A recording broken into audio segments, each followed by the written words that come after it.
Well, jeepers! You're listening to Smash or Pass. Hi everyone, welcome to another video on the JV Hey. and Millie channel. Today we are going to be discussing the brand new Scooby Doo release, Trick or Treat Scooby Doo. So this is a spoiler-free video. We will be releasing one over the next 24 hours where we go into things a lot more in depth.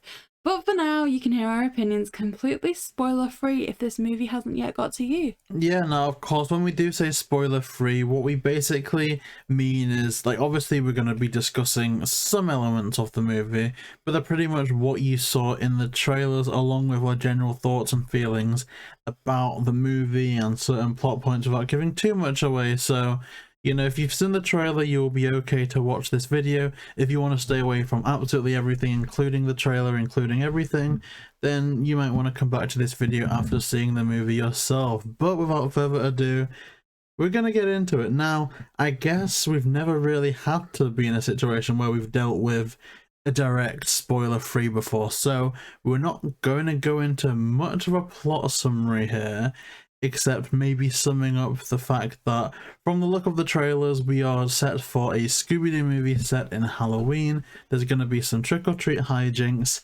and what appears to be ghoulish versions of the gang causing mayhem. So Millie, how do you want to tackle this? I guess I'm just gonna kind of look over my notes and mention the things that I think can be mentioned, which first of all, animation, art style, great movie. Yeah, so it was a bit jarring for me at the start. Like, when it first hit me, I will admit I thought this doesn't look as nice as, say, the Courage movie, doesn't look as nice as certainly, like, the Camp Scare era, and it did grow on me. I never thought, like, I was used to it, but by the same token, because I wasn't used to it, there were moments where you saw simplistic backgrounds contrasted with good character design and the whole scope of the movie, where I thought, a part of me knows that if this was the de facto art style for all the Scooby-Doo movies, I'd be sick of it. But in the moment, with it being a one-off, at least for now, I kind of felt like it served the movie's tone and the movie's vibe better than the other art style would have done. Certainly, I mean, like, it made it seem less factory produced and more, oh my gosh, this is brand new. I think even something as extreme as the Be Cool art style would have fit with this movie's zaniness quite well. Yeah, and I think it lends itself to that. I was almost thinking a bit of Be Cool, like there's sequences where the gang, because of the new art style, you know, before they were kind of confined to being realistic apart from some cartoony quirks such as, you know, running in thin air, but here they fully, like, use the art style to, you know, to go into a more wacky tone of it. So when the gang looks shocked, or when they, you know, Shaggy and Scooby, and this is in the trailer, you know, when they eat loads of candy, they completely, you know, inflate, a bit like, you know, how they did classically, like in stuff like The Witch's Ghost, but to a more extreme extent as well. So yeah. I mean, we've touched on art style there, and I guess something else we can touch on, because it's not ultimately a spoiler, is the music. Now, we can't go in depth, but phenomenal. The title song, incredible. The chase song, perfect for the theme. Now, bear in mind, this is, I think, a lot of my hype could be nostalgia, or not nostalgia, but, you know, hype. Like, oh my gosh, it's new, we've just seen it, so we're obviously more excited about the movie than, say, you know, if we were reviewing something that had been out for a while. I don't know. There seems to be a lot more excitement that we've got new content and that it's just out. But I want to say that this is probably the best Scooby-Doo music that we've had. Let me think back to the films that we've been... See, now, we did get good music with Courage in the opening titles and in the chase, the kind of montagey chase. I love that music. But I think here we get, I think, what is more...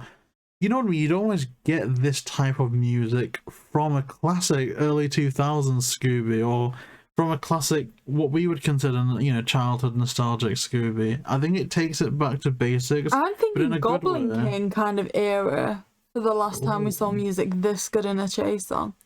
Like, obviously you don't want to give away too much. The chase song isn't what you'd expect. Now, if you went back to the What's New era, for example, it's exactly what you'd expect, which is why I love it, because I almost did feel nostalgic watching this movie, even though it's just out.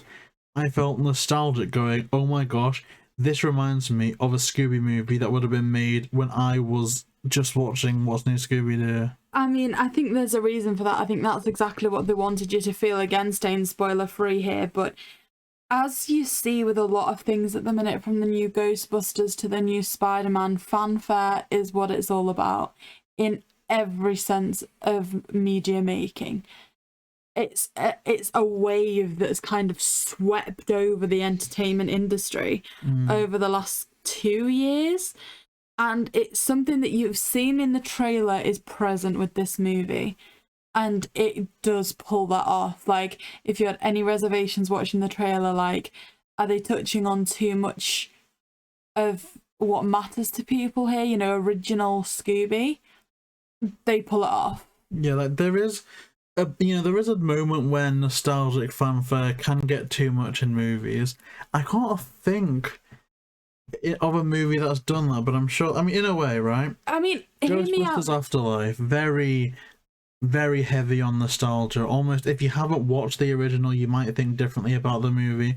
Whereas something, again, no spoilers even about this, but like the new Spider-Man, you know, manages to blend it perfectly. And I think this is another instance where it blends it perfectly, because the callbacks never feel gratuitous, like, oh my gosh, look what we're doing this exactly the same, but it feels like it all serves the plot. Maybe there's one instance which is like the very, well, not the very start, but towards the start they maybe get a bit on the verge of parody or parodying something that's come before, but I think it makes sense even then, story-wise. Like, it's almost used to contrast what was and then what is, so you kind of forgive it for that. Yeah.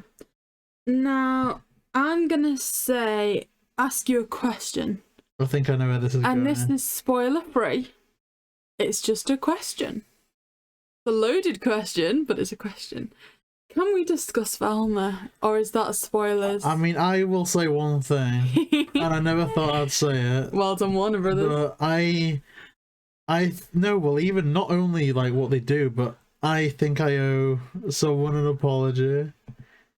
And I think their name may be Kate Micucci. Because... Oh my god! What? Oh my god! Did you not... This is the first time it's registered in my head that was Kate Micucci. Yeah. Oh my god! Like, yeah. I nearly saw then. Oh my god! How? Like, this is a genuine reaction. Like, this is the first time it's clicked in my head that this is Kate Micucci. Like, I always said that my favourite Kate Micucci performance was Be Cool, but I think this has one-ups her, because they give us something to do that has nothing to do with whining about ghosts being real or not real, whatever, right? And that's not a spoiler, that's just something that fans haven't liked and they've listened, but they give her a new goal, a new narrative, and that's all I'm going to say in this video. We're going to say a lot more in the next one. A storyline that's her own, it feels true to her, but at the same time it also factors in, and honestly there wasn't one moment in this where I cringed because it was Kate Micucci's voice. There wasn't a moment where I was irritated by her. I was rooting for Velma from start to finish, and I don't think that's happened since 2002, if I'm being completely honest. No, and I've got a couple of things to add on to that. Like, firstly, oh my gosh, Kate Micucci, may never say this again, but incredible. Like JB said, you feel nostalgia with this movie. I wasn't feeling like, oh, that's a new Velma. Then maybe this sounds a bit like not being able to move on from an ex, but I think and maybe this is an insult to Kate Micucci, I don't know, but my favourite part about Kate Micucci in this is that it felt like having Mindy Cohn back in a way, that it just seemed like not Kate Micucci as Velma, it just seemed, oh yeah, I'm watching Velma. Yeah, you know? It didn't seem like anyone was trying to be Velma. It was just Velma. She was there. But hear me out here, and again, spoiler free, is this because this is the most honest Velma we've ever seen? Because Well, look, here's the thing. There's going to be discussions about this, and because of who we are and the reputation we've built up being, the kind of, we're the new thinking people, that we always like to think of Scooby doing something new, and we don't really cling to the old series the way purists do. And there's nothing wrong with being a purist, by the way. So there is always going to be a thing saying, oh, you only are praising Kate Micucci because of this agenda that you've got, or, because you feel like this is going to upset that type of people. And to be honest, people can accuse me of that, and I invite them to, because it's kind of who I've built up, but I think I would very much say that Kate Micucci does such an amazing performance in this, even without her main goals and her ambitions.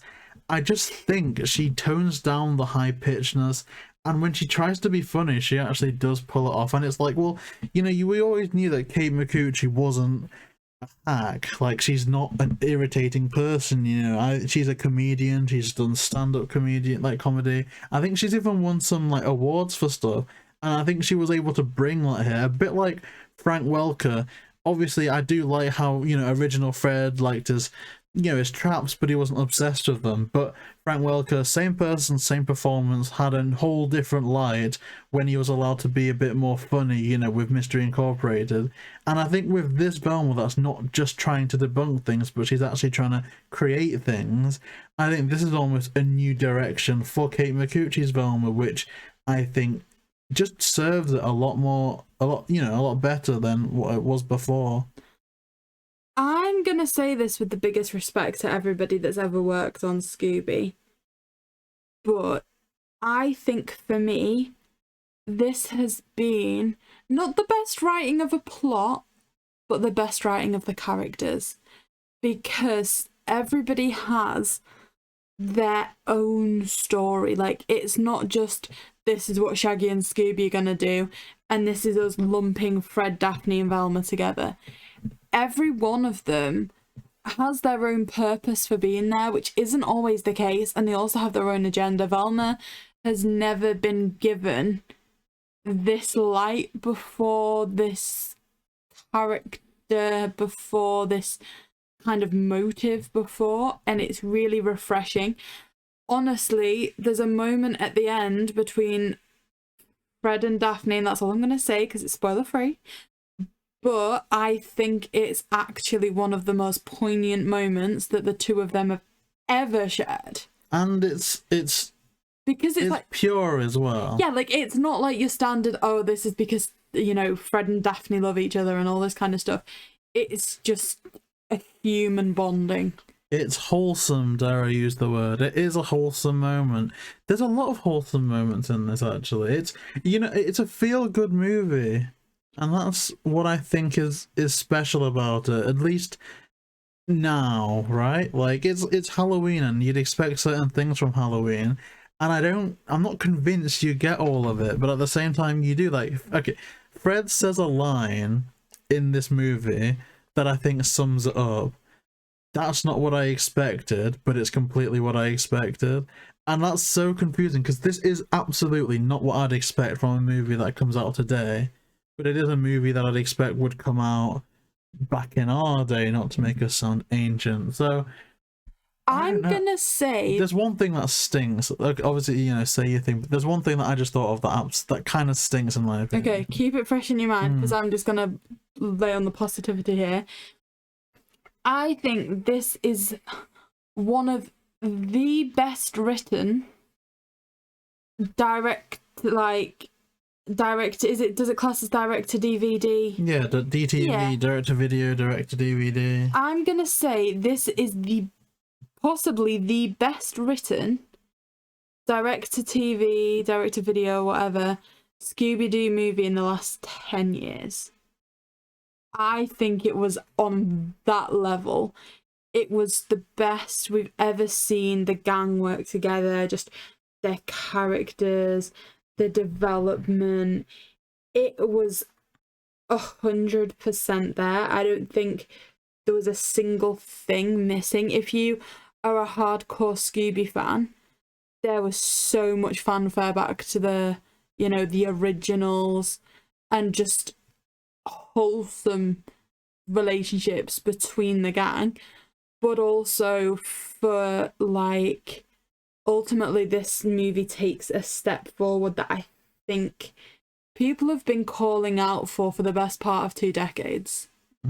And it's good to see that Warner Brothers really have taken this step. Ultimately, we've said a lot of bad things about Warner Brothers throughout our time doing this channel, from their poor marketing to them being archaic in that marketing approach, and also where they'll take things to. This has restored my faith in them temporarily.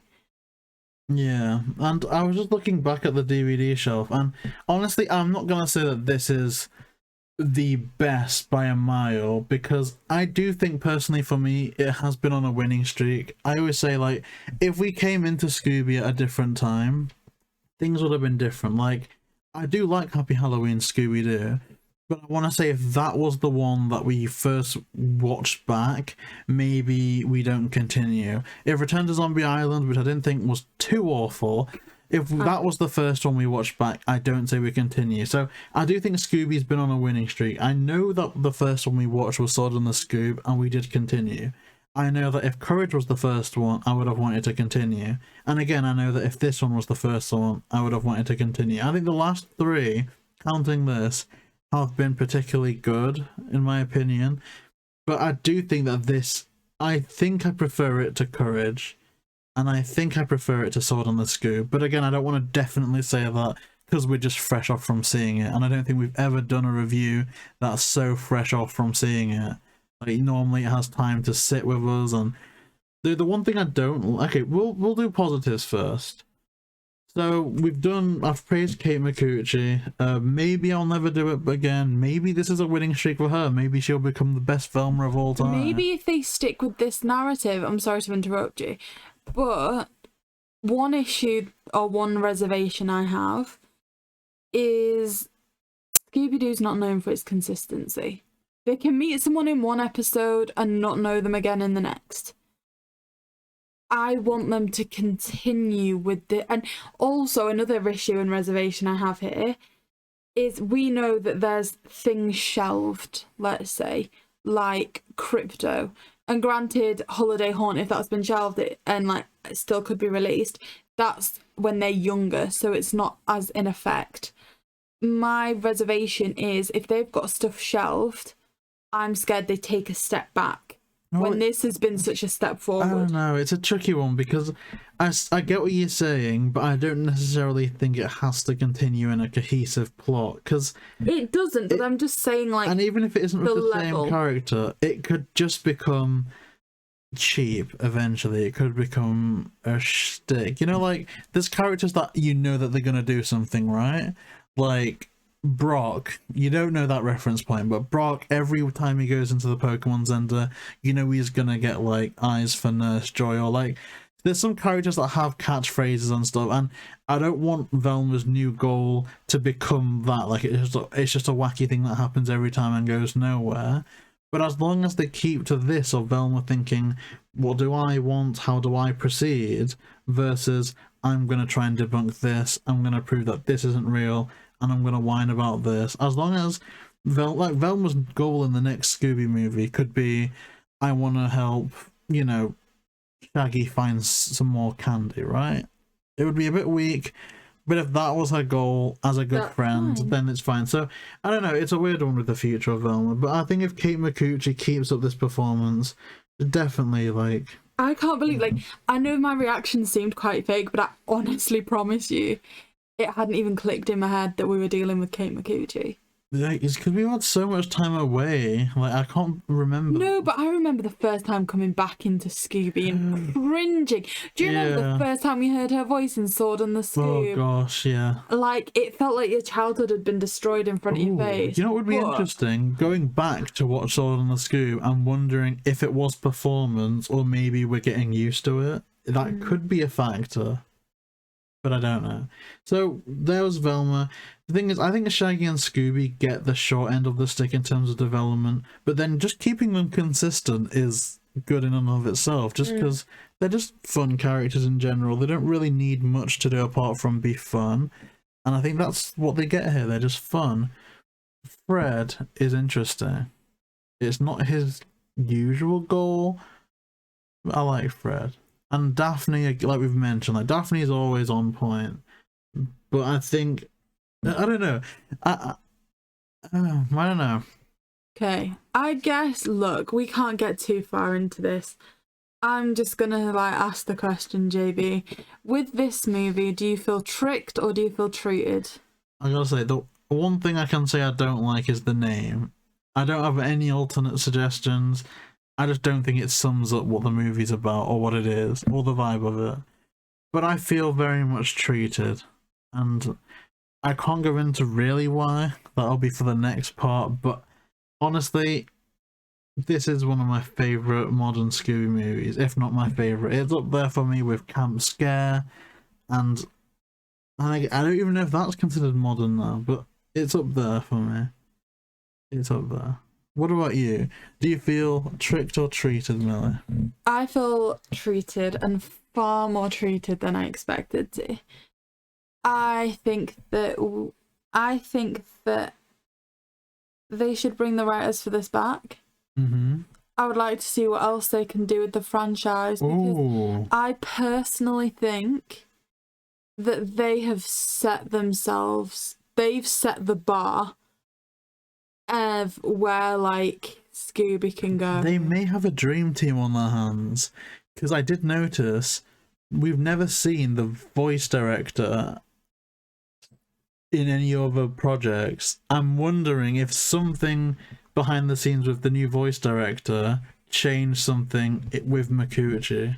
I would like to say that if they keep this team around, The writer, the voice director. this could be an iconic era of Scooby Even the art- movies. Oh, I don't want to say the art style. I It just worked think for there's this. something right here.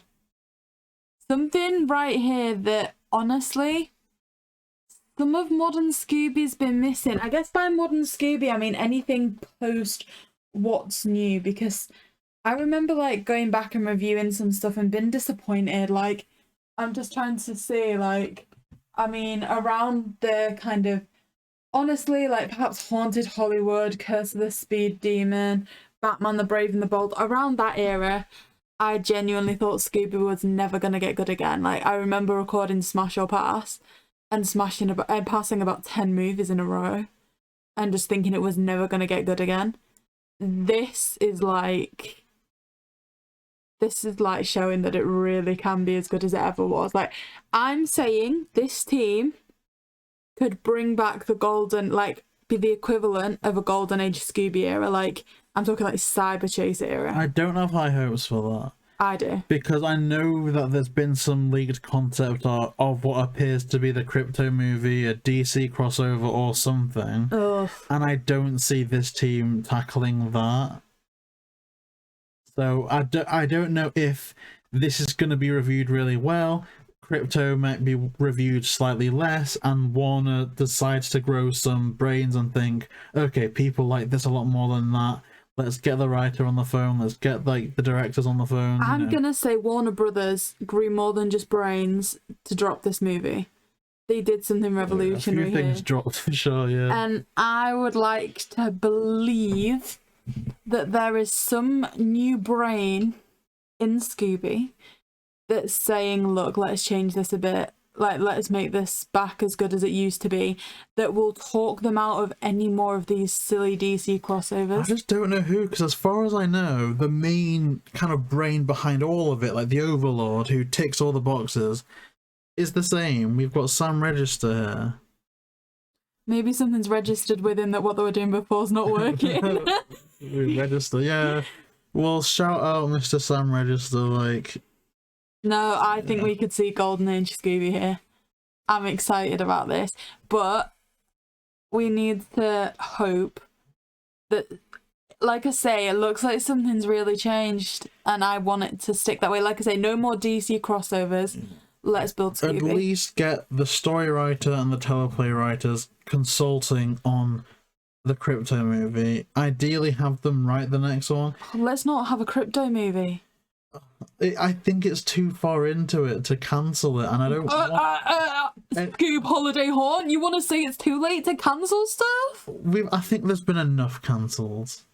I think there's been enough. Until something is on the screen, according to Warner Brothers, it's not too late to cancel. You know what sucks though? The fact that this is so good, and I'm sure Holiday Haunt would have been good. Imagine this in October and then Holiday Haunt in December. That would have been like 2 heavy hitters like in one go. I would never have had the holiday feeling so hard. Like, I'm feeling Halloween hard right now. You're feeling Halloween hard? Are you not feeling Halloween, like, in your heart? I am rock Halloween hard. That's how...